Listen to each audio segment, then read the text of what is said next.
In a second-hand set of dimensions, on an astral plane that was never meant to fly, through wavering star mists, see the Great Atuin. Drifting onwards through space, atop the shell of the world's turtle, are 4 giant elephants, upon whose broad shoulders rests the Discworld. Welcome to Dining Table Discworld. We're reading through the Discworld novels and discussing them at our dining table. Be aware there will be spoilers for the current book and others in the series.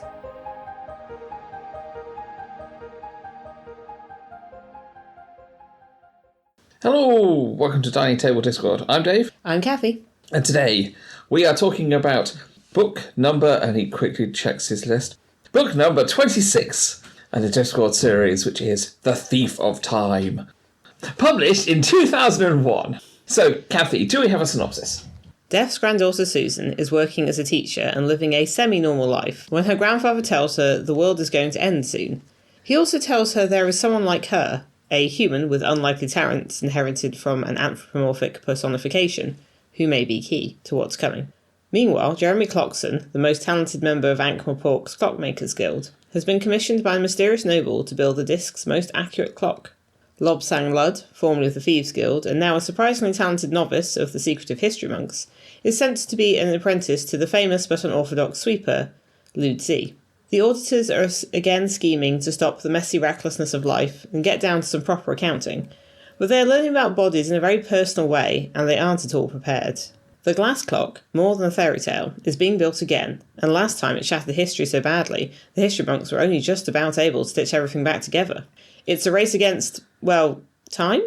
For the clock to be either created or destroyed. Meanwhile, Def is gathering the other horsemen of the apocalypse for what could be their final gig. But the others aren't so keen. And what of the other one who left before they were famous? Excellent. So, Kathy, what was your initial thoughts on this? So, Thief of Time is one that I will have read a little while after it came out, but not so long as a lot of the other ones. We're starting to get to the point where I can kind of start tracking which ones I read. I know I read this, so it came out in 2001. I didn't read it until maybe a couple of years later, because I know I only started reading Pratchett stuff, I think, in 2000.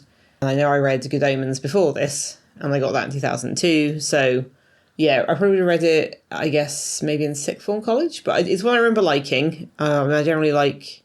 So the Susan ones, I read this and Hogfather most, I think, of the Deaf ones, and Mort as well. But I definitely remember liking it. And yeah, I still do. Again, it's one I was reasonably familiar with, so I remembered a lot of the big picture stuff, and then some of the specific details, maybe not quite so much. But yeah, no, I did like it. I do remember it feeling very interesting. I think it has a slight, now that I've read more things than just the large amount of fantasy and stuff for school, it has a slightly more sort of science fictional feel in some respects, in that I think, there's a little bit more sort of technical stuff and a little bit more like this is how things work and some behind the scenes stuff, but there's still some stuff that's mythic. And I suppose it's science fiction if the science isn't necessarily like spacey stuff, but more like, obviously time. And I mean, time travel, time stuff is one of my favourite science fictional themes. But it also had, I guess, a certain amount of like psychology and stuff to be being embodied in there as well. Yes. If that makes sense. We'll get to it. Yes. Yeah. Well, this one is one of my favourites, so I've reread it a number of times. And obviously I read it as it came out, so we're at a point where I would be getting them at least that same year as that they came out. And I enjoy it. I enjoy the history monks. I enjoy the general conceit of why the book was written, to go, here's why the chronology timeline doesn't work out for the previous books. Yes, I guess Pratchett was getting to a point where, the series was so popular and so big with a lot of people, and a lot of those people were probably quite pedantic nerds, and which we've all been in our time. And at that point, they didn't have the option to have a podcast, so they had to do something with their time. That's true. But there were, obviously websites and things, and that was still perhaps more unregulated than now. Well, regulated isn't quite the right word for what's happening now. Anyway. But yes, there'd be a lot of places people would be discussing things, and something like, oh, did you notice this and this? Which, people have always done, but perhaps in a slower form before the internet was quite so big. And then I think, I don't know, but there are some bits where it sort of discusses how you can kind of tell when you know to look for it, the history is broken, and various things are pointed out as examples. And I'm like, was this stuff people said to him? Yes. I imagine. So I enjoy this book. I mean, there's lots of... The history monks are fun. The 4/5 horsemen are amusing. I just like this book. Yes, there's quite a bit of stuff in it. Yes. Isn't it? And I find this when I read these a lot, actually. I'll sort of think, oh, it's got all these bits in. And then you start reading, and a lot of the bits you remember are actually quite towards the end. And you're like, oh, there's a reasonable amount of build-up. But I think that's always the case, because you sort of remember... Once you know what it is, you don't remember the build-up quite so well, maybe? Yeah, I think it's... If you actually while the synopsis is quite detailed, in some respects... Well, I was purposely leaving it a little bit. Yeah, but the driving plot of the clock... Yes. It happens... It's everything that's going on around it. Yeah. Also, I think this is one because the whole shattering of history thing is explained twice to two different characters in different contexts. And part of that could just be, well, both sets of characters need to know about it, but you don't have to write that down. So I think Pratchett was really trying to make clear, no, this is a whole thing that's happened. Like, maybe he felt the concept was needed more room to breathe than just like... Either Deaf or Lucy could explain it to Susan or Lobsang. Kind of need both of them to kind of come in on it, maybe look at those different angles. But because I was a bit like, again, because I already know it, I'm like, I know. Yeah. But I suppose, I think that's why it has such an impact. Because when you don't know, you're like, oh, that's quite an interesting idea. Okay, so where will we starting? I think we're going to go through some characters. Yes. So shall we start with Susan? Susan, the missing Duchess of Stow-Heath, because throughout the entirety of this, the fact that she's a Duchess is not mentioned at all. I feel like it was only mentioned Hogfather, so there could be that interesting kind of class interaction with her and her employer briefly. I think Pratchett's just dropping that as a... She's not going to do... This book isn't as much about class as Hogfather. No, but I don't think she was ever planned to go back into doing any Duchessing. No. So, yeah. Well, we've had Lady Sybil do it now, and that's now the standard. Susan's not even competing in this anymore. Susan has talents in other areas. One of which apparently is teaching. Yes. So she's gone from governessing, which is, I guess, like being a private tutor, but a lady, to being an actual class teacher of small children. Which I think it's, again, we get the juxtaposition of her working in what I imagine would be potentially, at the time, a novel idea of schools. I've described it as a place that wants to be too permissive. Yes. So it's very modern. Yes, a modern teaching environment where Pratchett's clearly lampooning. Yes, and Susan's coming in very much with a more of a classical education basis. It did feel a bit like a return round, because obviously in the first book she's in Soul Music, she's called into the head mistress's office, and that's much more traditional school, and she's not fully derisive and scornful, because it is still a sort of head teacher pupil thing, but just not that bothered about the whole thing. No. And then this is a much more permissive thing, but seems to be this head teacher, who's her boss, does seem to have a similarly sort of difficult reaction to her, which, in fairness, I think Susan is quite difficult to deal with if you're an adult. Yes, I mean, she's fine for a child. Maybe that's why she's around children so much. Yes. She even says herself at one point, like most of the people she knows are like under 8 or something. Yeah. But now she knows what she's doing much more, so she does actually kind of use, the voice and the stopping time on her boss a bit, which does feel a little unfair. I think the voice, definitely, that's kind of, stopping time. But I think the voice is a little bit more... Well, she uses the time stop to rifle around her office and find the booze and correspondence and things. But she's just checking up on her, just making sure if so it hasn't gone down too much. Yeah, she was checking she wasn't day drinking too much at work. Yes. And I think Susan is there, and she's using her powers to take the class on trips to other places. It's very practical education. But obviously it sounds like they are learning. Well, they get a visit from Death and a visit from Bogeyman, which I think is teaching not to be too scared of things. She's obviously taking people to battles and stuff. Because the thing is, she's doing stuff where you're not quite... It's a little bit like Magic School Bus type thing. Except you don't have to bus, the classroom just kind of moves. And it's never sure if what she's showing them is real or an emanation or something. I think the idea is it's that kind of grey area. It's not... Is it real? The classroom walls seem to still be there, and the stationery cupboard. The stationery cupboard is still there, but they're also in Quirm. Something gets left behind in the some ink, because when the Death Rats knocks the ink pot over, so the ink is on the floor, but the rains. Oh, it's when they're in Genoa. Yeah, the rains will wash it away in a few hours. There's a splash of ink on the floor, and that's when she's teaching about different time zones. And at first you're like, how would there be time zones on a disc? But then it's explained that the speed of light is only 600 miles an hour. And that means the time is different. And I'm like, let's not think too much about that. Well, it's come from right at the start. Oh, yeah. Where he talks about, the slow sunlight builds up. Yeah. I know it's a Discworld thing. I just think that giving it a speed seems weird, but I also don't know enough about that sort of thing to think about too closely. Because the sun's still moving around. We'll just not think about it too much. Like how they have the shortest night for Hogfather, but it's a disc. We'll not think about it. I'm not saying it can't work. I just don't know enough about it, and everything I know about with our stuff is all spheres. Yes. So it's also, if you manipulate the speed of light, that affects other things. So sure, yeah, we'll not think about it too much. We've got weird time stuff to be confused by. Yeah. So Susan is living her best life as a school teacher. She was totally her best life. Okay, she's living a life. I think she's kind of where she wants to be with that, but it's clear she doesn't exactly have friends that are adults. And I mean, I'm not sure you can count children you teach as being. I don't think she's thinking of them as friends either. She's not. No. She's not that kind of teacher. That's what head teachers like. She's treating herself to one fancy box of chocolates. But the lower end fancy box of chocolates. Was it like a month? Or? Yeah. She says something at one point about most people she knows are under 8. There's this idea of like, she says at one point, or at some point, somebody's got to be the person that tips the wee out of the shoe. Which feels very like the witches. I almost feel like Susan needs more witches in her life, which will kind of get to that interaction.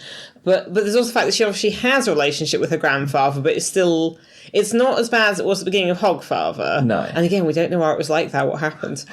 Like, there's this gap between Song Music and Hogfather where it feels like something happened, or maybe she just came to a realisation.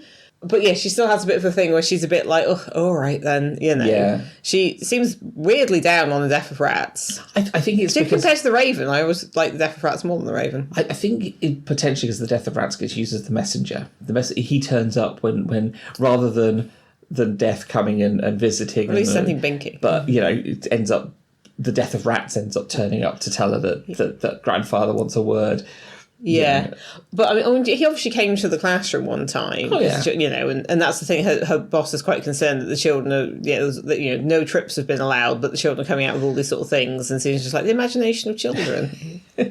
Yes, but she's also obviously not very sentimental, so she's obviously quite matter of fact, and she teaches the children. There's the whole looking things at the business eye and the lazy eye. So lazy eye is what you want to think, and that concept comes up later. But she shows them like a cardboard clock and she says, "What's this?" And someone's like, "A clock," and she's like, looking, and then one was like, it's cardboard made to look like a clock, like looking at things as they actually are. And again, that comes in later when she looks at history. That strikes me as, again, a little bit like in other books when, like, Magrat was told to, like, look at someone not as a woman but as a witch. Yeah. Varens, wasn't it? So yeah, I think Susan's got some of these hallmarks, and it's clear in the book there's like a community of anthropomorphic personification people who she knows because she is part of that community, and they are about the place. Yeah. We still don't know what Old Man Trouble is. No, we don't find. Other than, I guess, Trouble. And something about tunefulness. Anyway, I think the Soul Cake Duck gets briefly mentioned, and obviously there's the Horseman and Ronnie, which we'll get to. I mean, at least Susan is on the cover of this book, although it does show her as a teacher. So it sort of shows her as like surrounded by children in a classroom, but she's also wearing a robe and holding a scythe. Is this the last Josh Kirby cover? Believe so. What's the next book? The Last Hero. Ah, yeah. And then after that, is it Night Watch pretty soon? Amazing Morris and then Night Watch. Oh, okay. But those were both Paul Kidby. Yes.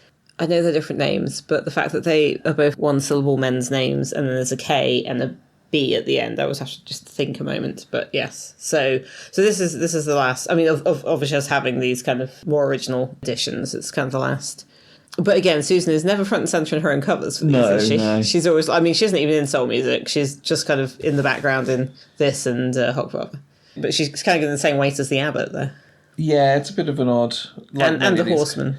Right, did you want anything else to say on Susan? I mean, Susan is Susan. I mean, when her grandfather calls her, because he's telling her that, the end is coming, and it explains about the history thing and the glass clock, and she's like, that's just a story. It was in a storybook. And she's like, oh, but the story never really made a lot of sense. But the children got quite obsessed about it. It's like, yeah, because there's like echoes of this thing that happened before.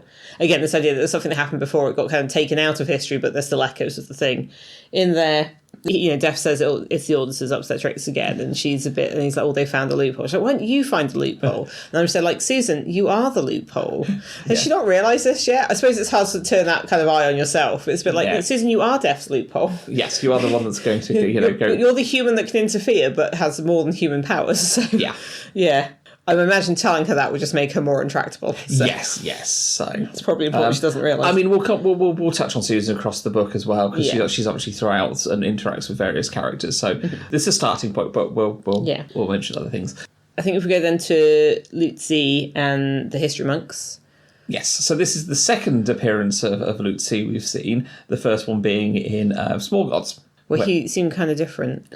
Yeah, so obviously this is an adaptation of an idea that Pratchett had in Small Gods, the idea of events, capital E, need to be witnessed. And so that's what Lutzi was doing in Small Gods. So that's what he was supposed to be doing? Well, yes. He was supposed to be witnessing events, and then he kind of... got involved? Well, just made sure that something broke or didn't break when it's supposed to. Yes, that's true. Yes, I almost forgot about that. I was thinking more about him comforting brother. But no, he did break the thing so the Iron Turtle didn't get to the place. Is that what happened? Yes. I remember that book in part. I mean, so there is a direct callback now, but it briefly mentions... I mean, loads of things is mentioned that Lutzi's done, or supposed to have done, much which I guess one wouldn't know about because it's all very secretive. The Small Gods thing is specifically mentioned, and the abbot says something about being, specifically being where you were told not to be and doing something when you were told not to do anything. And Lucy's like, well, when you're the man on the ground, which I think is his whole thing. Yes. Lucy is this very old, so 8,000 years old. No, I think it's more like 800. 1,000, were they? Am I thinking of the Doctor? Maybe not. Anyway, he's very old. He's very old. Many lifetimes old. Well, I mean, it's all one lifetime for him. It's the abbot who's... Yeah, okay, but still many human lives. I mean, the thing with the history monks is so... Because was there much description of Lutzi in Small Gods? Because on the cover, he's drawn like a Western monk. Like brown robes, he's got a beard, and he's got a broom, which is how you know it's him. But this is obviously very, very much Buddhist monk style territory. I think, yeah, that's... And I can't remember how much of a description there was of him. He was just this guy that was there. But I think I may... I can't remember if I read Small Gods before or after this. I mean, to be honest, I imagine he just blended in with what he, Yeah, well, I suppose he would have just looked like an omni, because again, it was in a monastic citadel, so I suppose he would have just looked monkish, because everyone was monkish. So yeah, we have another like monkish environment. Omnia is very kind of Middle Eastern, although I don't know what the monastic stuff there looks like so much, but it's that. But this is very, it's very Tibetan. That's what Pratchett's doing. So you've got Oidong, which I'm sure is a reference to something, this valley of the history monks, and they follow the teachings of Wen, the eternally surprised, Wen, W-E-N. Yes. Yeah, Wen, who had a revelation about time. And then how time is always, everything is just being destroyed and recreated in every instant. So there is, yesterday doesn't exist. Or even a moment ago. So it's the idea that the shortest time that exists, which is just like so small we can't really perceive it, that the universe has been constantly destroyed and created in each of those, which is, and again, I think that's explained to a character at one point, and they're like, I feel quite weird now. It's like, you think about too much, which I think is, and we do get throughout the books bits where you kind of have a flashback to something where Wen's talking to his rather foolish sidekick, Clodpool. Yes. Which is clearly close to being Clodpole. Yes. But who's, again, he's kind of like his Baldric. Yeah, I don't think his name is Apprentice, but, Yes, and then, but Wen figures out how to pull time and move it around. So he pulls some time from mountains and then puts it into, like, some cherry seeds that then suddenly turn into a tree. So it's so that you can manipulate time, which then the history monks are taken on. They have things called procrastinators, which are basically these great cylinders. Prayer cylinders. Yeah. But the point is they're moving time around, and yes, the history monks do that. And then you've got the abbot, who I believe is the one that was collected by Mort. I think is yes. The thing with that is, I was going to say it doesn't make sense with time, but I guess it's Oidog, so it wouldn't. Mort was 16 when he collected the abbot. Yes. And then he was 32 when he died. Yes. And Susan was 14 then. And Susan's now something, so it doesn't quite make sense that the abbot is now a young toddler. He could have had an unfortunate accident. That is true, yes. Not an unfortunate accident with the smoking boots, just an unfortunate accident. that sometimes happens. So the point is that the abbot's always reincarnating. The abbot hasn't very much a reference to the Dalai Lama. The abbot hasn't managed to get a handle on one lifetime, extending his existence in one life, so he has to do it the old-fashioned way. I think it's described. Yes, which, I mean, it's very clear that the abbot is somebody that almost probably the only person Lutzi actually respects in the hierarchy, and there's a lot of times when there'll be something and he'll be asked, oh, why this or how this, and he's like, oh, I know the abbot's want to figure that out. Yeah. So the abbot's clear that the brain's the whole thing, but it's clear what kind of bureaucracy and the hierarchy is built up around him. Yes. But again, part of the time he's either a small child or a very old man. Yeah. And I think there's the thing about the teeth coming and going. He always has trouble with his teeth. They're either coming or going. Yeah. But it's interesting that you've got this sort of setup where you have this entirely male monastery. Yep. And it says at one point in the text they didn't consider themselves single sex. It just wanted to occur to them that women existed. And it's like, yes, that's... It's like, well... But you've got this entirely male thing that has at least part of it must be dedicated to caring for a child. Yes. At least some of the, like every maybe 100 years or so, maybe shorter depending on what happened with this. Yeah. Again, I think the point is, when was that? As this book describes, if nothing needs to be necessarily before or after any other thing.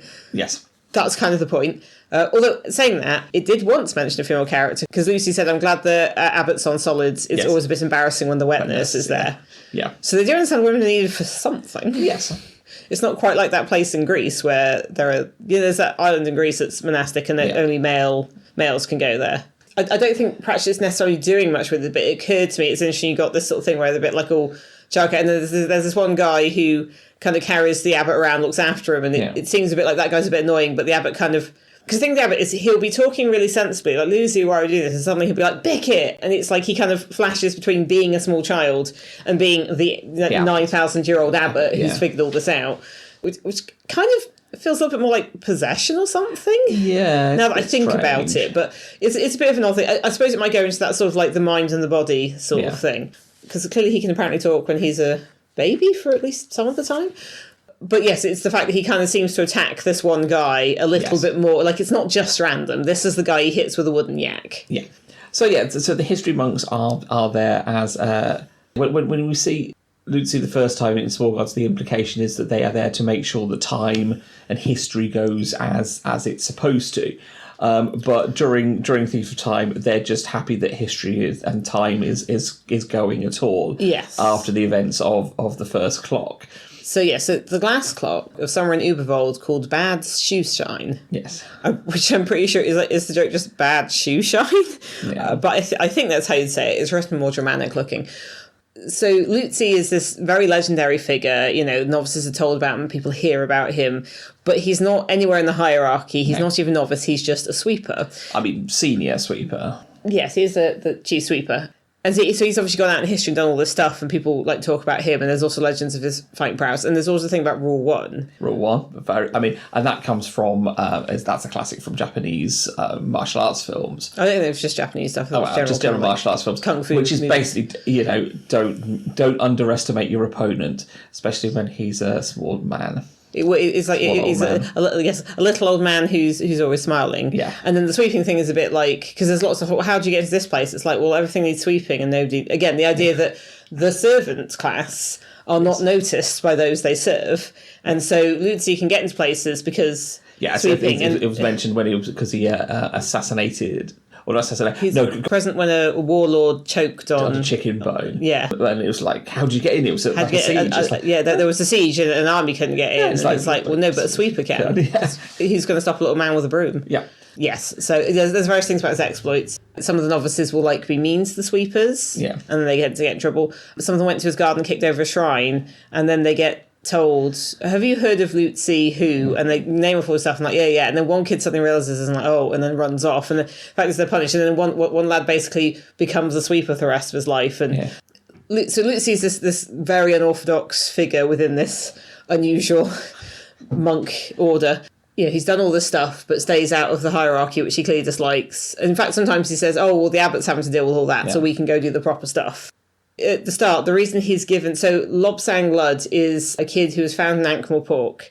He was one of the foundlings at the Thieves Guild. Which is why he's a Lud. Yeah. But he did a very advanced time-slicing thing. And then he starts with a coyote Yes. Basically, he slipped off a roof and was falling to his death, and he instinctively stopped his personal time. Yes. So that he was stopped falling. And then the history monks, I think, have people around the place who are like out in history looking at stuff, I guess doing field work.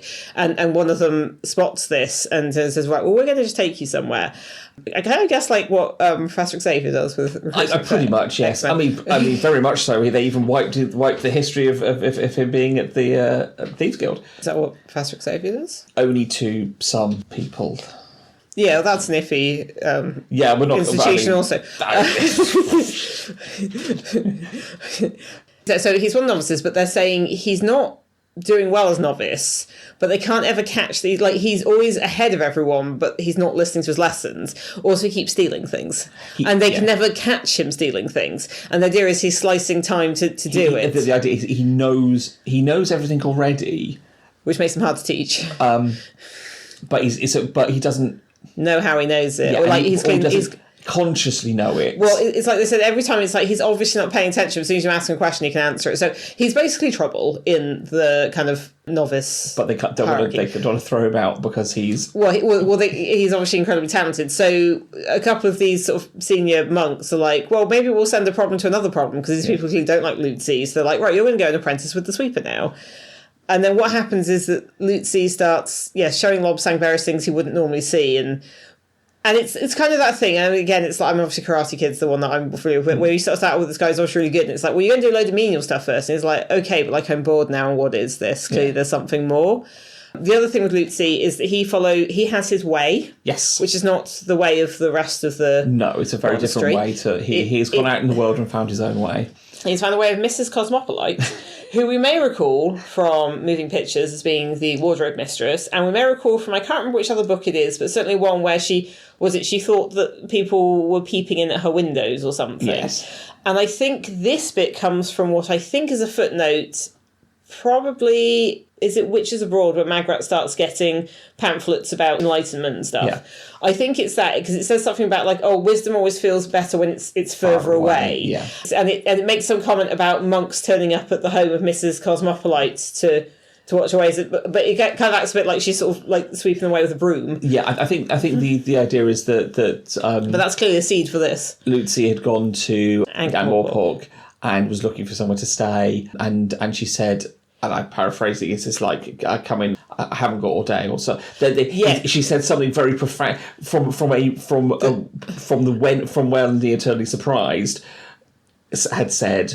So she said something very profound from a point of view of that. Somebody who studied the ways of the way of Wen. To be honest, it was a very standard. Yeah, so it's like, I haven't got all day, and then at one point he says something like, "Oh well, if I don't need a bed, then you don't have to charge me too much," and she's like, Mr. Z, I was not born yesterday. Yes. And that's what Wen said. He's like, truly, I was not born yesterday. And it's just this idea that Lutzi will then come out with all these things that basically phrases a little old lady would say. And that irritates Lobsang, because he's a bit like, but that's just what grannies say. And I think what Pratchett's saying is there's much wisdom in what grandmothers say. It's all this very common sense stuff. But again, it's this idea that wisdom is different further away. It's not all this temporal, spiritual, philosophical Eastern tinge. The Ramtops apparently have a bit in the middle that's sort of Central Asia, Himalayas. But actually there is a lot of sense in what's being said, and he has a little book and he'll flick through and he'll say certain bits and pieces. But something more strong is like, do you want to otters as you would have them do unto you? It's like, Lucy had always been a little confused by that one, but he had resolved to, or he'd kept away from marine mammals and they'd largely kept away from him. So it just means that Pratchett can kind of pepper the book with these kind of little, like, these sort of sayings, but they're applied in such an interesting way. Yeah, and I think Lutzi is a fun character. He fulfills the Eastern monk stereotype, the master who you don't mess with because he knows more than you do, and many forms of martial arts. But he's also very humble with he's purposely very humble. So, which again I guess is a kind of aesthetic thing as well. Yeah, a little bit. He lives this very humble life. I guess kind of Buddhist without me knowing much about it. So everything goes a bit wrong, and then so they go into the mandala room. Yeah. Now, I don't know enough about this to really comment on it, but the idea is you've got the pouring sands, and that kind of maps out stuff to do with time. Yeah. And then Lobsang looks at it and instinctively understands how it works. And then it reacts to him, and that's when he has the flashback to being in Ankh-Morpork, and then it all goes a bit weird. Flashback. Well, let's call it that. But timey-wimey. Well, yeah, but flashback, that know, it's fine. Fine, a very literal flashback. Yes. And then Lucy says, we'll get you away from that, explains to him how it works. But there's the idea that you can kind of see temporal stuff, what's happening with history there. And Lobsang's like, oh yeah, I remembered that you would tell me that. And he's like, good word. Yeah. And then he takes him to the Hall of the Procrastinators, which is basically this massive cavern with these, massive stone cylinders spinning and basically grinding out some of them time. There's I think most of the big ones are stone, which is grinding out loads of time. And then you have like smaller wooden ones and a tiny little chalk one that's like seconds. So it sort of shows us this interesting stuff in the valley, and also the thing with Oidong is it's the same day all the time. Yes. So it's one perfect day. So it's always the same temperature. Pratchett does it a couple of times. The flight of birds sort of flies out, and it always does the same thing. So it's a little bit like Groundhog Day, and it's this idea of the same bit of time being used over and over again, which again kind of like pyramids. Yeah. But here they seem to have organised it nicely. Pyramids is not really mentioned. Jelly Baby's not really mentioned this. I wonder if it didn't survive the glass clock thing, because it's mentioned occasionally, but it's mentioned less and less. I think Jelly Baby. It's a similar conceit, but it's less grim in this. It's more nice. Reusing the date. I mean that would have definitely been on the History Monk's radar. Well, yeah, but when you're stitching things together, is that like you have to cut something loose? When I started reading this, I also read a little bit of Darwin Jones's The Tale of Time City, which is a similar thing of like, this is a place outside of time and history, which just kind of reuses the bit it's on. And you're like, okay. But then when they go into the field, they first go by Q. Yes. Which is once again, we are pulling from James Bond with a little monk who has lots of gadgets, including a begging bowl. But when you throw it, blades come out of it, and then it sticks into things and explodes. Yes. Because why not? And he's got all these like dummies that are obviously being used for dangerous stuff. So he's right down at the edge of the valley, I think, where he's out of the way and not a problem. Lucy and Lobsang get sent out into the field. Well, because it's all gone a bit wrong, hasn't it? Yes. So they know the glass clock is back. And there's obviously a connection between Lobsang and the clock. Well, that's what Lucy's hiding. Yeah. So Lobsang can kind of feel something's up, and then all the procrastinators cut loose. And then the monks who work down in the cavern where the procrastinators are all working. There's a lot of stuff about like having to oil things with butter and stuff. And then there's grease it. That's grease, oil, cooking, but not cooking in this case. No. And then there's stuff that things go red when they're. They go red when they're taking time and blue when they're losing time or something? I can't remember. It's explained very well in the book. And there's like it's red shift and blue shift. Yeah, I don't. You explain that, and I know that. Quantum. Well, it's don't say quantum. I don't know. So I don't know. When you're traveling near the speed of light, and obviously we have time dilation, because the wavelengths of the light changes. So behind you, the wavelengths stretch. So behind you looks blue, and when you're going forwards, the wavelengths are compressing. Is that referenced later with the clock as well? Yeah. Okay. I don't know that. I have a history degree, not like physics, and I know this kind of has both things there. I don't have a physics degree either. But you've studied physics more than me, a person who stopped doing science at GCSE. So it's all gone wrong. Everything's cut loose. And what happens is the guy who's operating the kind of board, who I guess is like the floor supervisor. Yeah, is that the word? He's been turned into a pile of dust because he got like thousands of years all in one go, and then Lobsang just sort of instinctively makes it out. And they're honestly a bit like, okay, this happens very rarely. This is a big emergency. Well, if you lose a few thousand years, most people who are new to this would do. And Lobsang balances it down to the second. And Lucy is like, who is this and what is happening? Yes. But he doesn't want the whole hierarchy to get involved. So when they're a bit like, the glass clock again, the glass clock. Lucy was the person who almost stopped the glass clock the last time. That's why it's his white whale. Yeah, that's why he's so hell bent on getting out there, stopping it, because he was at the door of the castle when time shattered the first time. Yes, because what the glass clock did was it, rather than measuring time, which the clock's supposed to do, it broke time, because a part of it was outside of the universe. So the glass clock, when it's built correctly, and what happens in the book is it stops time, because yes, part of it is outside time, and so therefore it can't tick, and therefore everything stops. it should be pointed out here, so there's an interesting typeface thing. Obviously, Discworld books don't have chapters for the most part, or not at this stage, and haven't until a bit later.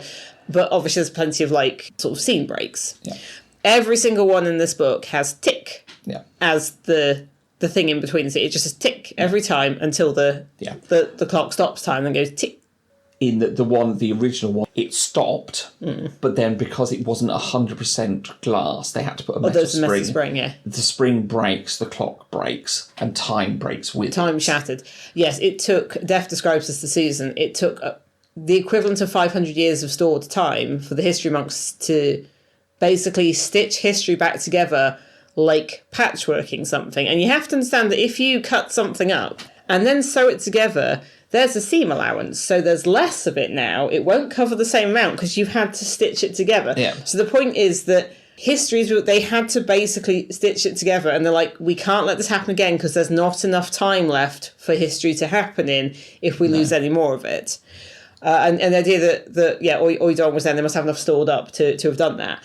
And that's where it gets the interesting stuff. So when Def sort of describes this to Susan, she looks at history with her business eye. And again, Lobsang has this explained to him kind of gradually by Luzi, partly in the monastery and partly when they're travelling towards Ankh-Morpork. Because the other thing that Luzi does, as well as kind of hiding Lobsang's, just how special Lobsang is from the monks, he also tells them, oh, no, it'll be Ubervold. It's always Ubervold. They've always got these mad scientists doing this stuff. But he's like, nah, it's Ankh-Morpork. It's fair enough. But the thing is, the reason Luzi couldn't do it before was because you couldn't tell where anything was happening. So he was in the right valley, but there are so many castles. Which castle was it? Again, mad scientist, 10 a penny.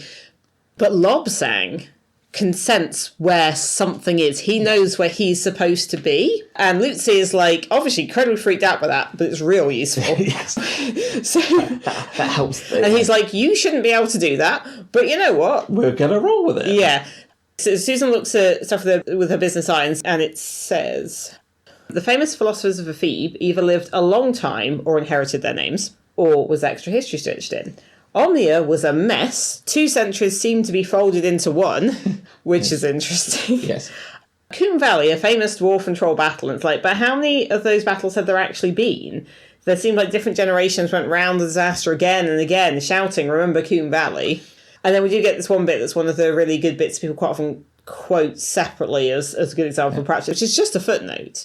Every society needs a cry like that, but only in very few do they come out with the completely unvarnished truth, which is, remember the atrocity committed against us last time that will excuse the atrocity we're about to commit today, and so on. Hurrah!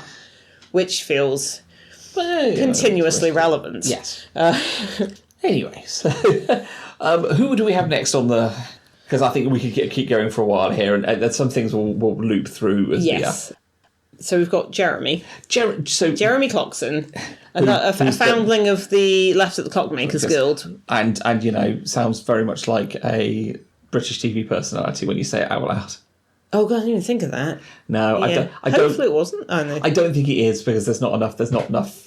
And at the time, yes, he would have been on TV. He absolutely was on TV. But I don't think there's enough of a... It's not really a reference. I just think it's just one of those. Yeah, no, I hadn't noticed I think the name sounds the same, but Jeremy is this genius clockmaker. I was about to say savant, which I think was the word people used to use, which feels relevant. Who is all about clocks and keeping perfect time. He keeps a shop, and all the clocks in it are perfect. They all chime at once. And he's often brought in to consult with the Clockmakers Guild. And he's a member in good standing, but away from the rest of the guild. There was clearly an incident.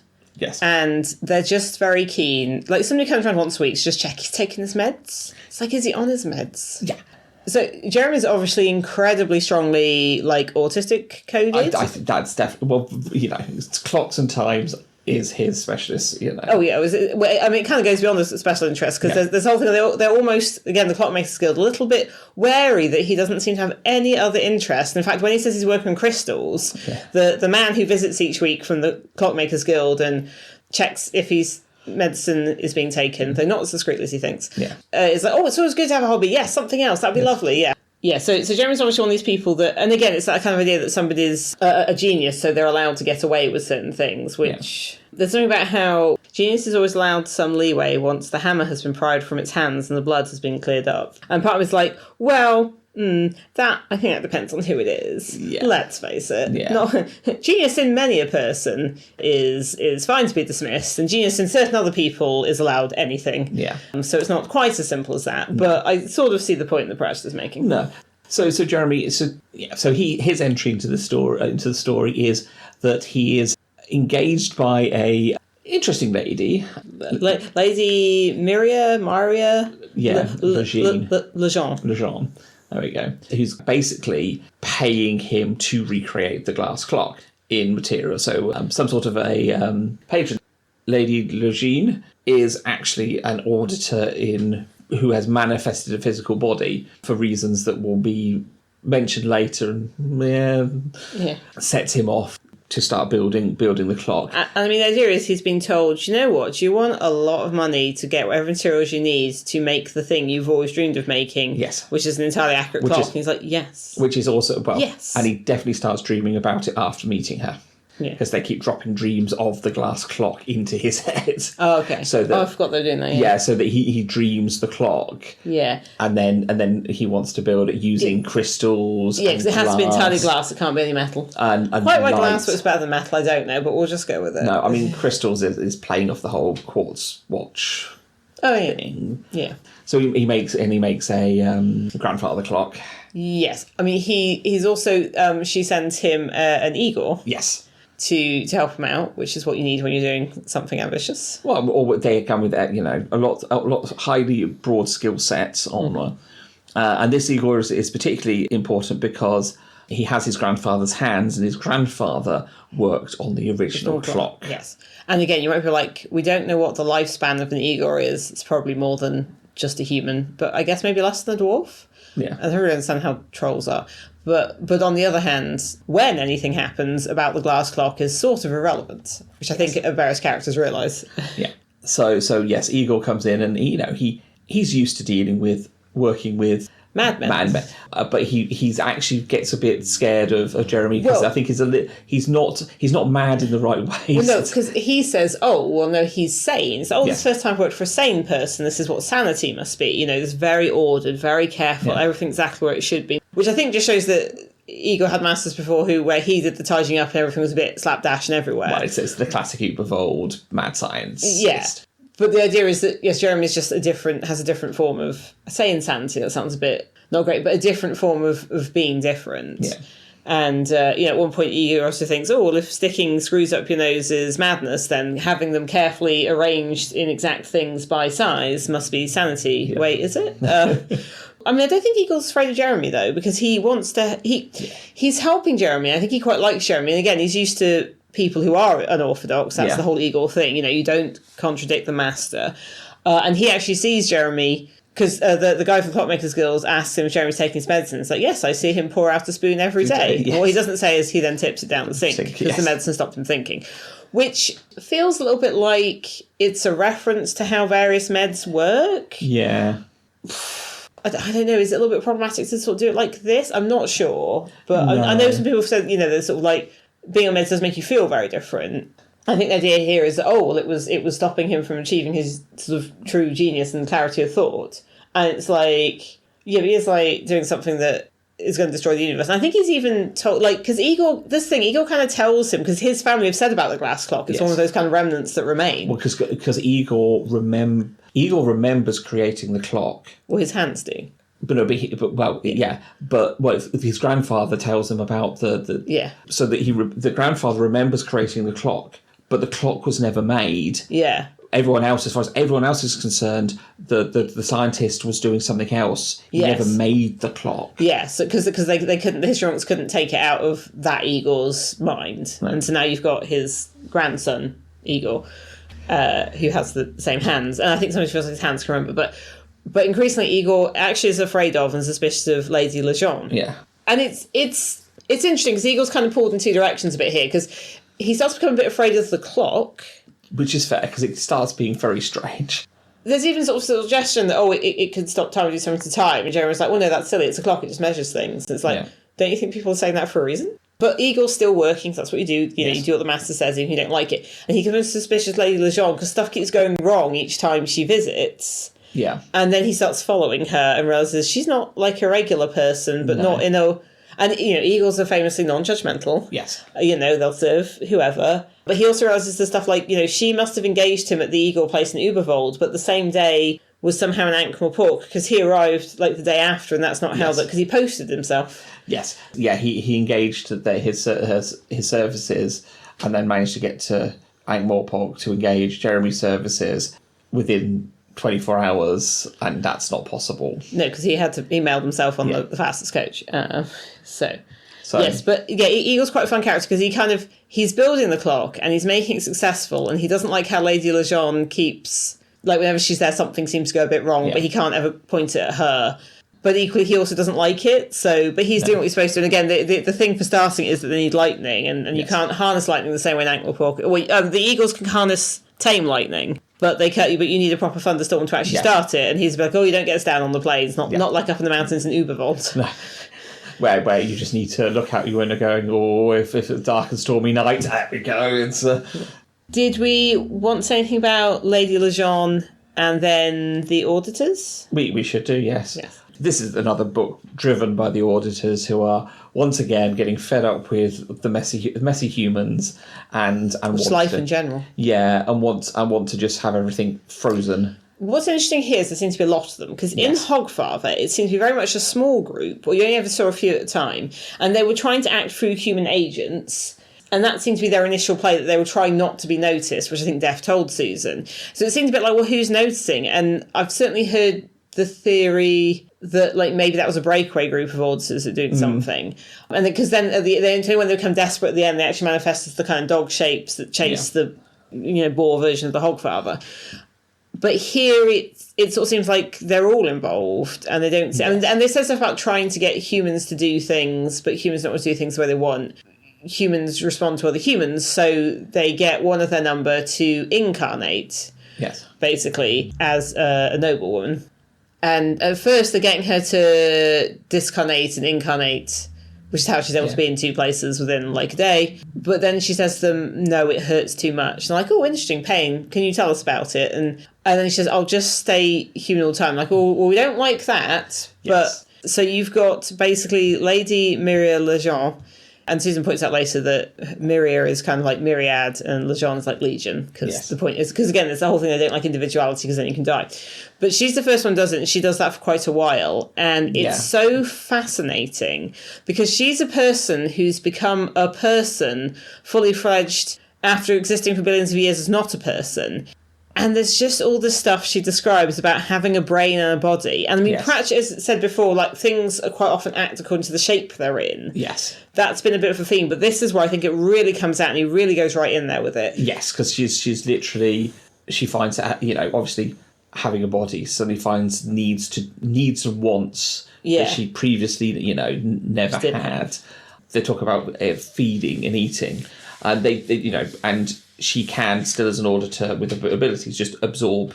She can just create the nutrients, but the body doesn't like it. The body doesn't know it's eaten because the whole thing is, if you look at babies, you have to feed them different foods. And you have to get them to chew and stuff because that actually then means that their vocal, the ability to talk, is developed and things. So there's various things that like you don't have to think are related, but are within a body, which we as humans have discovered over time. And again, we're born to it, but she's had, billions of years of existence and suddenly this. And she always talks about stuff like the dark behind the eyes. And the idea that a human is not a single creature exactly. I mean, obviously, the auditors don't like individuality, but there's all these voices that are there. And it's also the fact that she realizes the other auditors can't tell what she's thinking. Yeah. And it actually says they've looked at human brains, they've watched them, but they can't understand what that means. They know exactly what's happening in it, but and she goes and looks at, she goes to art galleries, and she goes and. But she also has, and again, she also has massive sensory overload. Yes. Because she eats a bit of toast and it almost kills her. Because once her body doesn't respond to that, because just the sensation, like the texture and the taste and all of that, it's too much for her, really. So she learns that the senses are wired directly into the body, and the brain does its own thinking. So that's stuff that I guess we'd call like subconscious or unconscious or like instinctual stuff. And sometimes it disagrees with itself.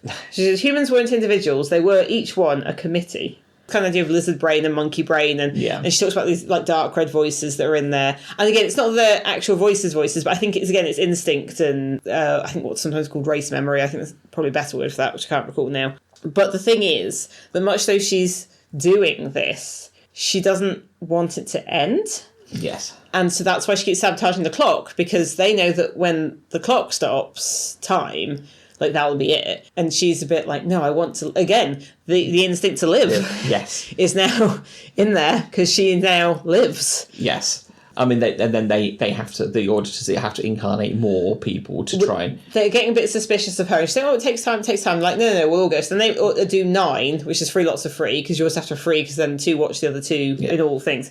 So the incarnates, there's a group, and they're just in these grey robes, which is what the auditors look like. And then she takes them to Jeremy, but she realises that they're suspicious of her, but she has the power, because she actually understands what this is, and none of them have done this before. Yeah. So they turn up, and she's like, to Jeremy's when they're about to finish the clock, and it's like, these are my accountants, she said. Some reading on her part having suggested that this might excuse most oddities. But they're also referred to as foreigners. That's why they seem odd. And they're also referred to as, various things are against their religion. And it's just interesting. You've got like 3 different things. It's like, these people are going to be very, very weird. So they're foreign and also religious and also accountants.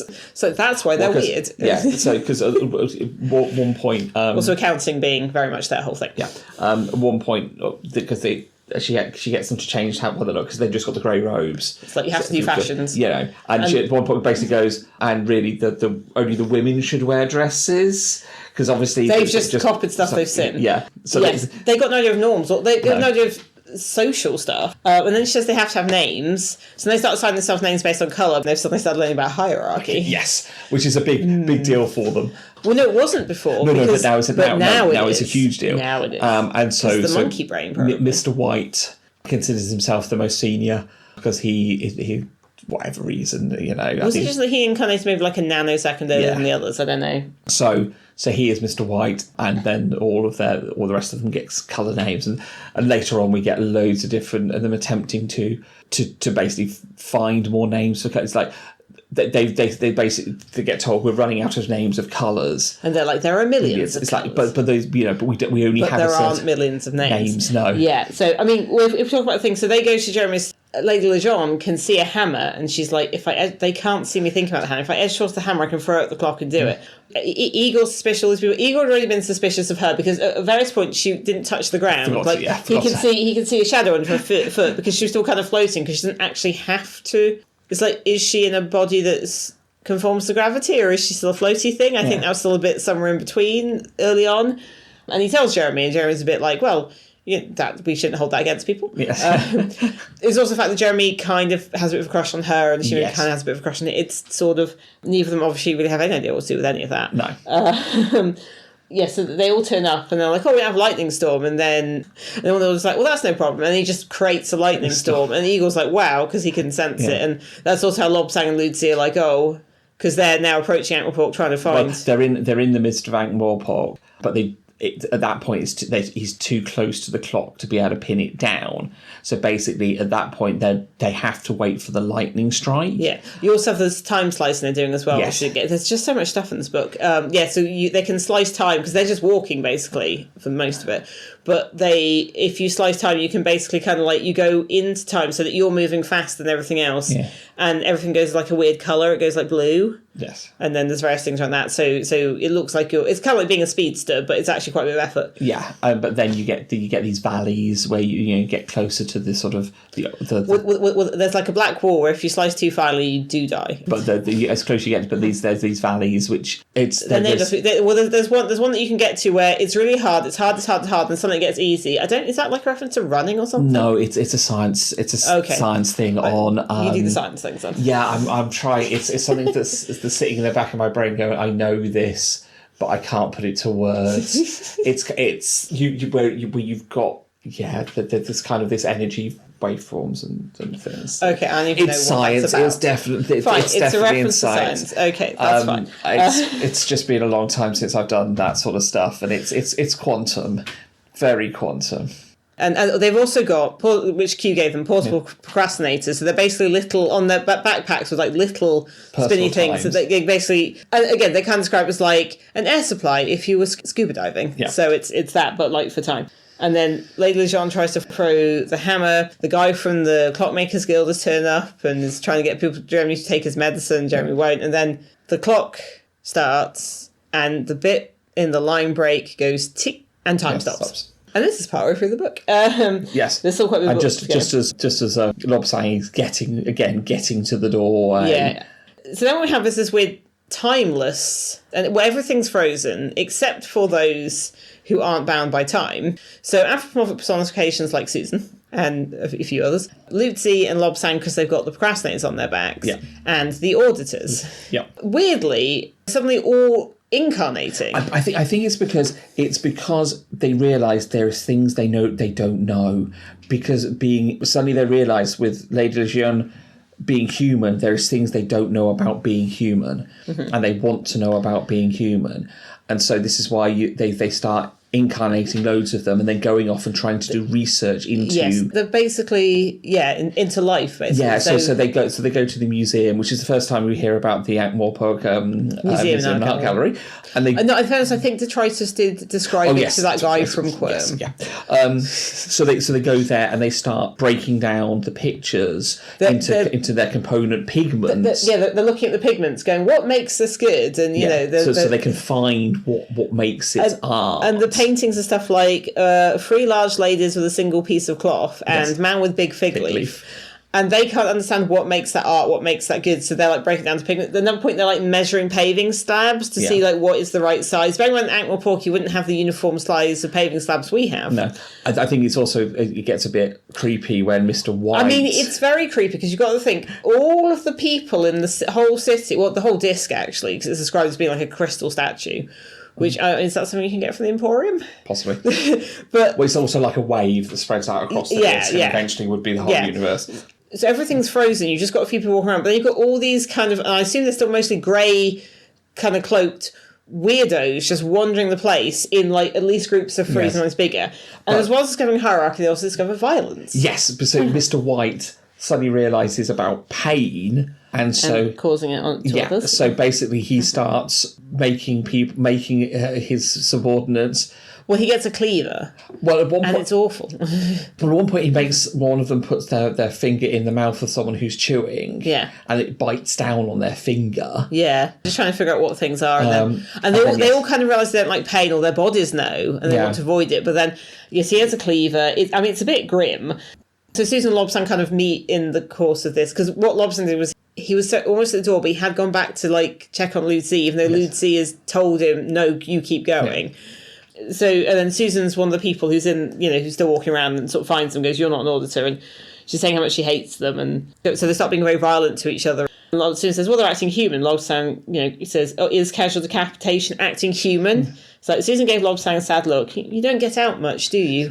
And then later he says something about he says something about something else they're doing, and like, "Oh, people can't act like this." She's like, "You don't know much history either, do you?" Now, admittedly, the thing that makes it less creepy is that the auditors do, once they effectively die, they do just discarnate into kind of a puff of grey. Yeah. So it's not quite as grisly as it could be, because they're kind of like their bodies have just been made up. Yeah. But I mean, it's still kind of grim. Yeah. But yes, and Susan actually says something like, "Oh, my grandfather says that if an intelligent creature takes a human shape, it starts to think human. Form defines function." Yes. Which I think, again, there's been an ongoing investigation with death. Yeah. But yeah. So we've got this. It must be a bizarre world, but they start a bit of a guerrilla warfare. Well, they know there's other things around, so they're trying to track that stuff down. Also, they know that Lady Lejeune is the, what do they call her? It's not the outcast or the heretic, or something like that. And she's in hiding. They're trying to find her. The other thing that Susan says about them is that they can create a perfect copy of anything, but they can't make anything that's new. Yes. And that feels quite relevant to AI stuff or something, doesn't it? Yeah. A bit like, So it gives them like a machiney sort of, again, inhuman sort of feel. But we get some fun interactions with the auditors in this, where they're trying to, where Lady Lejeune, where she's trying to hide out, has put up in the museum auditor traps, which is basically contradictory rules or things that So there's some pictures actually, isn't there? Yeah, it's a sign that points right that says go left. There's like one that says beware of the elephant. No, it says don't touch the elephant. So just the elephant. But there isn't an elephant. And so the problem is they start, they're like, well, again, it's that computer thing. It's like, oh, here is a logic problem, and does not compute it says kind of duck. thing. Yeah. It's like, it's just, Yes. So it's fun. She's also discovered that she can kill them using chocolate. Yes. And I assume, now at this time, I seem to recall that there was a pudding you would get at restaurants called Death by Chocolate. So I assume that's what Pratchett is drawing on. Yes. I've definitely seen a sketch show from some comedy duo that was on the BBC that had a sketch that was also Death by Chocolate. It basically gives them a sensory overload. Yeah. Because she's like a dry bit of toast someone's got out. She also says that most of them will probably die in their dreams, because she almost did. Because the idea is the brain will dream and they won't know what's happening. Which, again, is slightly grim. Yeah. So, you do get some fun bits where they're going through the city fighting with chocolates. Yeah, I mean, because Lobsang knows where he needs to be, and then should we do the thing with Lobsang? Yes, Well, what we need to do first of all is explain what Death said to Susan about. Because Death told Susan that there was someone involved that he couldn't see, and she's like, well, you can see everyone. He's like, no, this is someone who's outside of he didn't say jurisdiction, but someone like you. And the idea is that time, the personification of time, it says time waits for no man, but perhaps she waited for one once. And the idea is that when the eternally surprised, well, as Death says, and he gets quite embarrassed about it, she married a human, had a son. And it's like, clearly we're not supposed to do this sort of thing. No. I mean, Death with his, adopting a child and then getting, that's... that was all a bit... Yes. So this is Susan's thing, is that Death is kind of... I mean, Susan's the loophole, but he's obviously not told her that. What he's dangled to her is someone like you that might need some help. And she's a bit like, oh, someone like me who is coming into this crazy life, but maybe I can explain to them and things. Yes, and then there's an ongoing bit where someone who we find out is Wen, the eternally surprised, keeps going to the door of Guy Fawkes at different points, but he's always the same. At one point the snow's on his shoulder, and then 20 years later it's still melting, and basically he's looking for the best midwife on the disc. Nanny Og. This is a nice bit where we get Nanny Og in her element as and he says, are you the best? She's like, well, there might be some people better than me, but I'd say basically I'm the best. But it starts out when she's new and she's just started both midwifery and witching. Yeah. And then later she's a bit older and she's now Mrs. Og. And in fact, that's it, Death's looking at this, isn't he? Because then the Raven says something about, Miss Og, then Mrs. Og. Is that some sort of country arrangement? And Death's like, oh, no, which is a matrilineal or something, I think it's good because, you get to one point where she basically goes, are you the best? It's like, well, I could be better. It's like she recognises that actually she's good. Yeah. But she could. There's. Yeah. And then at the end, he's there, and she's like, right. And she grabs her bag that she always keeps by the door, and she's like, right, let's go. Yes. So Susan eventually tracks her down because again, Death can't see, and in fact, at one point when Death collects the soul of the guy from the Procrastinator Hall who had 1,000, thousands, tens of thousands of years dumped on him, Death can see stuff moving, but he can't see who's doing it because he can't see Lobsang. You're like, ooh, that's interesting. But then you're also like, wait a second, Jeremy is the super time guy. What's going on? Susan goes to Nanny, and at that point it was only a few days ago? It's about most a week since she went and did this. So the idea is that time lives in this kind of glass castle, but it's just room after room after room that all have glass walls, and there's this idea of this sad crying lady in there. And it's so interesting to see Susan and Nanny talk. Yeah. And it does sort of feel like Susan should have some female friends, or maybe be in some sort of group of witches, because that's just what she doesn't have. Again, it's that kind of slightly Smurfette thing in that, I mean, Susan's not in a group of guys, but she's just kind of on her own in what seems to be largely a masculine kind of thing. So Nanny says it's a difficult birth, it's her first time, she's obviously, and the man's really nervous and they're not much good at this kind of thing. And then she says, when push comes to shove, an old midwifery term, and you're like, Yep. Yeah. And Susan even goes, thank you, Mrs. Og, I'm never going to consider that the same way again. She has the baby, and then something happens, and then she can see herself delivering the baby, and she talks to herself, well, Mrs. Og, this is a turn up for the books. Yes, it is Mrs. Og. And then suddenly, there's one of her, again, something happens, and there's one of her, but she's holding two babies, and Susan's like, twins? And Nanny's like, no, twins is two souls born at the same time. This was one soul born twice. Yeah. So the reason Lobsang could always tell where he was supposed to be was because he was sensing Jeremy. Yeah. And when he first finds Jeremy, Susan's aware of this, but she's kind of a bit shy to tell him. And the fish says, oh, he's your brother. But then when they touch, it's like, no, he's you. Yes. And they were two half people. Yes. Which explains certainly why Jeremy, seems to have some difficulties. And Lobsang, he does all this stuff, but he's not that interesting as a character. No, I think, and I think he's kind of partly there as an audience insert, but yeah.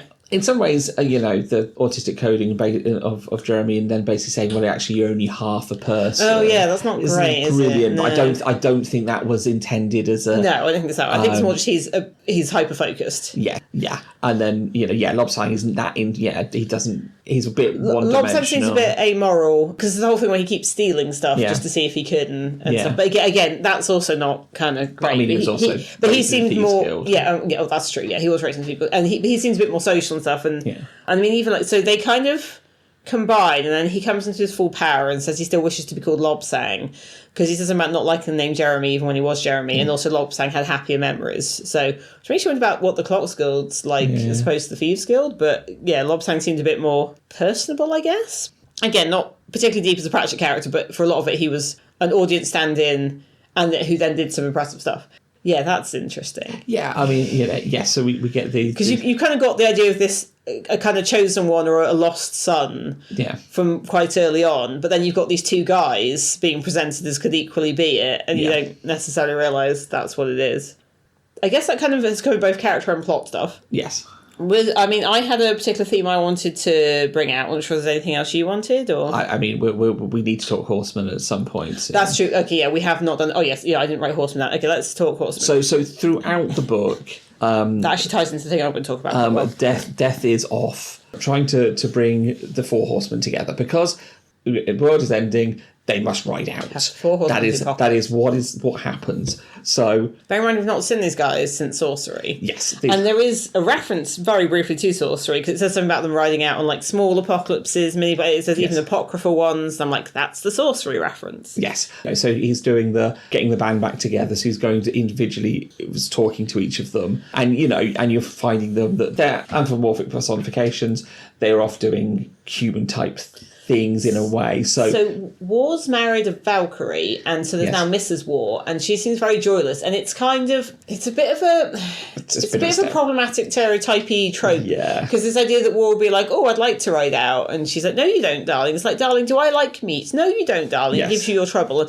It's kind of this idea of a very henpecked guy, but like everything the wife's doing is like, oh no, it's for your own good, and it's sort of this idea that, men can't take care of themselves and they need a woman around to make them, but, isn't she awful while she's doing that? Death doesn't think. At one point, Death thinks something about not ever considered storing his memory in somebody else's head, because every so often War will be like, do I like this? And she's like, no, darling. It's like, do I? She's like, no, you like this. So it's like almost like War isn't fully a person anymore. He's just been kind of kept aside, and he's treated like he's ill, and Death's like, but you're not ill because you're immortal. So it's sort of this idea that she's almost like made him be ill or enfeebled. It's an odd little. And look, I can't say that this kind of thing never happens, because I have occasionally seen that, but with people who were actually ill, like the person who's the caregiver then becomes kind of everything, has to do everything, and then that's the dynamic that can exist. I think it's often. I think this is just falling into the kind of like henpeck kind of Famine and pestilence are a bit more brief, but they're also doing things. And they don't seem that bothered. They're just doing little things. They're not really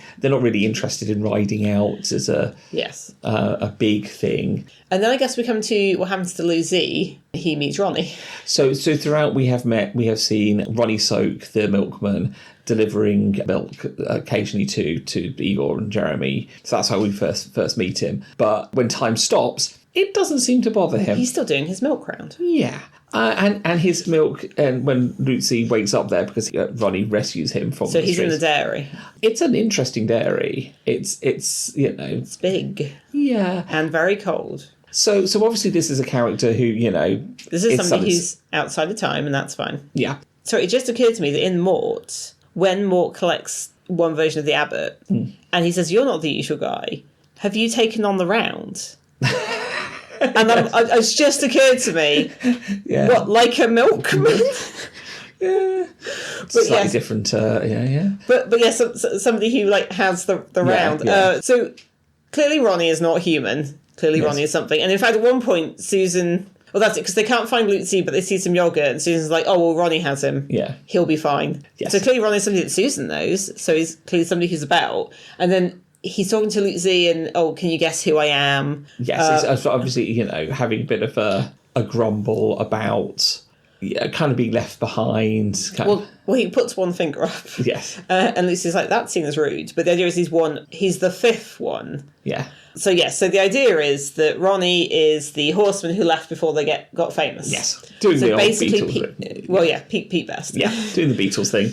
Telling Lucy about how he left due to creative differences, but no one knows his name. Well, he wants Lucy to guess his name. Yes, it's like this whole thing, and Lucy's like, he wants me to get. Also, Lucy's a bit like, this guy is clearly incredibly powerful, and so Lucy's being quite careful. Yeah, which is sensible. And then they go out on the wagon for reasons I don't quite recall, and then he sees the name because he was going to drop him off. Oh, he was going to drop him off back where he was. Yeah.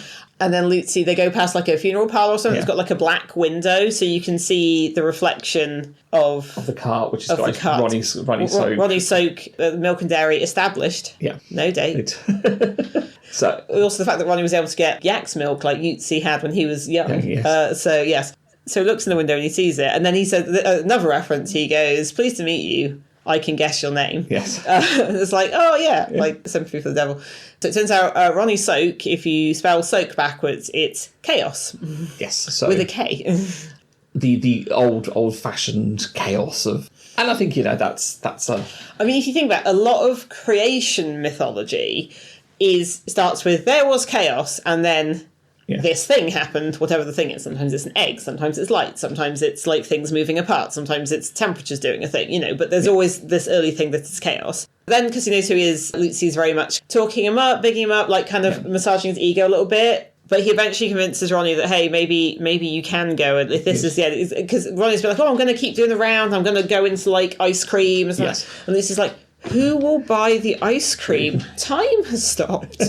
There are no customers. Yes. Ronnie's sort of there about sort of the old school chaos. It's just not the same anymore. But Lucy's basically saying this is a change from more of a digital numbers and logic. Well, it's kind of sound like chaos. So Lucy says, well, you could rebrand as chaos, CH. And then it's that, what's maths? It's the math stuff. Yes, and then he says the abbot really loves it. And he refers to very complicated maths. I don't know. In fairness, I don't think Lucy knows either, so that's fine. Yes, so there's that like chaos effect and all this sort of stuff. So chaos theory, I don't know. But again, it's the more kind of like mathsy modern. Sort modern of like maybe it's chaos with a K who's got a suit. Yeah, and then it's a CH. So and Ronnie does eventually find his ice sword. Well, that's what keeps dairy so cold because it's which is so interesting because the most chaotic thing is a hot gas. The most ordered thing is like ice. But it's not ice. But the point is cold is pouring off of it. It's going. It's that thing where it goes. Well, you know about the movie, like cold's an absence of heat. But the point is, this has cold energy. Fine, but this has cold pouring off of it as though it was heat. But anyway, so he gets his sword and rides out. He has a chariot also. Yes. Because the others are all on horse, but he has a horse that pulls a chariot, and he has like a helmet, which is quite often drawn as like a hoplite looking helmet. Yeah. So he goes off and joins the horsemen, who actually do get together in the end. Death turned up as he was supposed to, because he's always big on duty. Yeah, Death rides out and faces off against the auditors. Yeah, so the point is that as the disc is like a crystal below, there's these massed ranks of billions of auditors, and Death's trying to talk them out of it. And then there's a whole prophecy thing, but I think we'll get to that in a bit. Shall we go to the bit I'm going to talk about? Yeah. So, in many ways, this book is doing a bit of a rerun of Good Omens, which, I mean... Specifically the... certain parts of it. There's a few things. And I read Good Omens before I read this, as I mentioned before, so... the end is coming. The end of the world is coming soon. That whole sense that somebody says, the world will end by Tuesday. Yes. So, and that's, a big thing with Good Omens, that kind of feeling. And again, you've got factions who are wanting to either stop or encourage the end of the world. So you've got these, some groups fighting against it. Some are actually like, no, we want this to happen. Something that could be the Tibetan stuff, because in Good Omens there's the whole thing where Adam reads these various fortune time type things. There's lots of stuff about the secret masters of history. Yep. History months. There's stuff around Tibet. It's this kind of new agey, kind of late 80s, early 90s, new agey kind of mishmash of stuff. And yes, the horseman. So the idea that death is always the exception, because he is the great inevitability, that you can be something different. So at one point Ronnie says a little bit snidely, like death is death, of course, but, you know, the others are just like sniffles or localized crop failure and spots. Yeah. You know, the idea that they did small, and again, it's the idea they did small gigs and building up a bit. And you've got the idea that the horsemen can be other things, which again was a whole theme with the kind of bikers of the apocalypse in Good Omens, where you had some actual Hell's Angels join them and come up with different names of things. The prophecy. So there's an idea that there's an omnium prophet who prophesied the end of the world and said the horsemen would ride out, which is why Death's like, no, we have to do this. And Ronnie sort of talks about it a bit. And it's like, oh, this guy, he says, oh, there will be an angel clothed all in white who will read from the great iron book. And it also mentions, oh, and then there are like multicoloured giraffes and syrupy things. And it's like, I think Sheshan is like, this guy was on quite a lot of mushrooms, which again, the idea of prophecy and stuff and somebody being a bit of a mad prophet or maybe being on some stuff is definitely a thing that gets mentioned in Good Omens. I think that's more about, is it St. John? Yeah. What's quite funny is that when they're above the disc, the angel clothed all in white does turn up with his iron book, and Death's like, no, you're written out. And he was like, well, I'm sorry, what? What, like the syrupy things? You wait for thousands of years. Yeah. And there's also the fact that at one point his pages are stuck together and he uses his halo to like kind of as a weld, it's kind of like weld the iron pages open to see what's happening. The thing is that I think because the Good Omens thing was in my head at that point, I kind of now imagine the angel, because at one point they say angel clothed in white. He's like, no, it's clothed, because it's got an accent over the E. So I now imagine him as a slightly prissier and less kind of human version of Aziraphale. Yeah. Particularly the Michael Sheen version. Yeah. The thing with the ranked masses of auditors is reminiscent of a very brief bit in Good Omens when there's a brief sense of the ranked masses of angels and demons kind of waiting just beyond reality to fight. Yeah. Because the point is the horsemen do actually start fighting the auditors, so there's all this stuff happening above the disc. But that, I think there actually is a battle, whereas in Good Omens it was averted. It also had occurred to me that Susan is not unlike Anathema Device. Yes. Professional descendant. Yes. In that her whole thing is being descended from, you know, quite a powerful person. Yeah. And also they're both quite kind of, maybe not quite calculating, but quite cool, practical sort of women. Yeah. And both younger than you'd think from how they act. Yeah. So that's various things that he did in Good Omens. And now he's kind of like taking a bit of a rerun at some of those themes and doing stuff again. Which is how I know I read this after I read Good Omens. Yeah, it was fun in Good Omens. It was fun here, so yeah. I think the other thing we're going to talk about is how this is the last of the Death sub-series. It is. I mean, obviously, you know. I mean, again, whenever we do one of these, we don't know if it's planned to be the last one. Well, I think given that there is a reference in the Making of Discworld book about notes on another Susan book that was planned. Yeah. I don't think this was planned to be the last one, but obviously, yes, it ended up being the last one. You know how when we first were doing this, we're like, what a big good starting point, and now we're like, this is the last of this particular strand. Yeah. This is now the second last. Yes. One, not the second, not the penultimate. Yeah, because it was the witch. The witches. Yeah, well, that carnation of the witches. Yeah. But in this situation, Death turns up. Death is in every book, but you know we don't get as much of a. It's not that sub-series anymore. No, and Susan doesn't show up again. No. Do we feel that Susan is given something that's kind of a happy ending? Once again, we get the will they, won't they, love interest male that doesn't really do anything. Yeah. So it's a bit of a theme of Susan, isn't it? So obviously in Soul Music, she had a crush on Imp/Buddy and was helping him. The idea is that, you know, she's a teenage girl and he was Music of Rock's in Star. So that's a bit of a thing, but not in like a shifty sort of way. No, but I mean, problematic area. The end of that, you know, kind of could have implied it sort of implied, the thing about the guy down the chip shop, looks elvish, but nothing kind of comes of that, it seems. And it seems like Susan's partly helping him potentially out of displaced grief, partly out of It's Not Fair as well. In Hogfather, maybe kind of bilious. A little bit, but obviously, I think bilious as someone who is, like Lobsang Jeremy, like her, someone different. I mean, he's a god, but a god that only just got created. Yeah, but he's... Well, this starts the theme of her. Well, I say theme. There's only two. Her kind of like pushing him around a bit. Yeah. I mean, she argues with Buddy, but it's much more equal footing. Whereas in this and Hogfather, she's like the person who knows what's happening, who has experience. Yeah. Because she meets Lobsang first, and she just pushes him around and is quite stern. And even though like Death, holds out someone like you, and it's mentioned it's the son. Yeah. And so there's a sense that she's someone like me that, that she's compelled by that idea. But I think she's one of these people who almost won't let herself feel. Yeah. She won't let herself get sentimental. In fact, she tells him, "Oh, you hero," and he's like, "Oh, thanks." No, wait a second, because she's like, "Why would you try and save one old man when all of time was on the line?"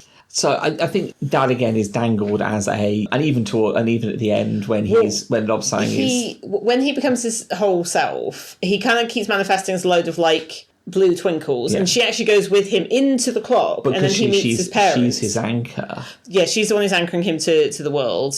Death Rat gets caught up in there somewhere and is kind of left behind, poor Squeak, but there we go. Yeah. And so she meets when they're eternally surprised, and Lobsang gets to meet his mother, and then basically the idea is he is now time. His mother has decided to retire with his father, and he's now time. Yes. And the idea is, she says, because you're like me, and it's actually, no, I'm not like you, because the point is Susan has adopted death powers, so it's kind of a weird inheritance in that her mother was adopted and I guess raised in Death's domain for a while, and her father was there too, and got hit by death. It's not very biological, whereas the point is that Lobsang is half human, half time. Yes. So he's a bit more, and then there's all the stuff that he can see beyond, and so he becomes like a different thing. Like Lady Lejeune, when her and Susan fight together, Susan points out how her name is a bit silly and says, why don't you become called Unity? So then she becomes Unity. And there's a sad thing, Unity, I mean, it's quite sad, really. She's using chocolate as a weapon, but she won't eat it herself. And then she has her own, basically, very elaborate suicide. She wants to die, that is what she... Because she says she's insane. And it's this horrible idea that she's like, I'm a broken, not right thing. And again, it's kind of that she's between two things. She's not really an auditor anymore, but she's not quite a human because she wasn't raised as such. But whereas, Susan and Lobsang seem to have been all right with, they manage it with that. She's just like, no, I'm insane, I can't live. Yeah. And that's actually, I think I realised this time how sad that is. It is, because... With his dairy connections, Chaos basically creates for her I think, swimming pool-sized vat of various different chocolates and fillings, and she, basically... Death by chocolate. And then she says to Death, well, why are you still here? And he's like, for you. And then that sort of shows that she was actually alive, because now she... Yeah, she had a very small lifetimer, but she had a lifetimer. But she had, But so at the very end, Susan sneaks into the stationery cupboard to sneakily have a chocolate. Because it's been a difficult time. Yeah, it's been. It's quite funny because she's got chocolate in her mouth and stars start, little, the gold stars start flying around her, and she thinks it's the death of rats, and it's like Lobsang, and you're like, oh, but then it just stops. Yes. And it's that thing where Pratchett's always a bit arm's length of romance. Yes. The suggestion here is that there's something, but we never get to see it. No. And it did start with him feeling quite bullied by her, I think. But it was an emergency situation. She did have more experience. So I think it could be. I think it could be a nice. Obviously, if we just presume that. Just presume it all goes nicely. Yeah. I think. Which Susan herself would tell us was sentimental and silly. Yes. Well. But secretly, she would also hope for such. Yes. As an ending goes, it's a solid. Yeah. It's a shame we don't get to see Susan further into the series, but that's the way these things go. Yes. It is a bit of a cliffhanger, but you can infer enough to... Well, it's not a cliffhanger, is it? It's just a... Okay, but you don't know. You almost got happily ever after, but you're not quite there yet. I mean, I think the thing is there is quite a lot of funny references and things in here. Yeah. We could be, there's various bits we've, just brushed over, but there's a lot going on. There's a lot. Lucy is teaching Lobsang various things, including going through a list of martial arts. Or even though it's history monks, they still seem to have a martial arts type thing, and there's all these different dojos and gyms, and some of them are supposed to be quite scary and hardcore. But I think the idea is that you're being taught martial art to marshal your resources and movements in order to become good at the actual time slicing and that stuff. So we have some amusing martial arts. We have Okie Dokie, Shiitake, Upsy Daisy, No Can Do, Tongue Pie, and Deja Vu. Only now that you said it have I understood what tongue pie was. I think I was reading that as a different thing. Yes, because they're all written not quite like that. So yes, I mean, Deja Vu kind of makes sense because the whole Deja Vu. Yeah. And so those are just fun, and we also have the Garden of Five Surprises, and there's various things like statues that do a thing, and a bridge that throws you off, and and the last, but there's only 4 of them. Yeah. The 5th surprise is just him with a cheap moustache and glasses. Well, it's the Groucho Marx thing. Yeah, and it's like, never said it was a good one. Because Lobsang, before Susan goes to visit Lucy, it's interesting actually, because Lucy turns up and he's time, and they're the history monks. So he's basically like their god now, or something. It wasn't quite exactly that, and I don't think Buddhism is exactly that. I don't know enough about it. But he's the manifestation of time. Yeah. They have this thing where we haven't finished your apprenticeship. So he has to go and sweep.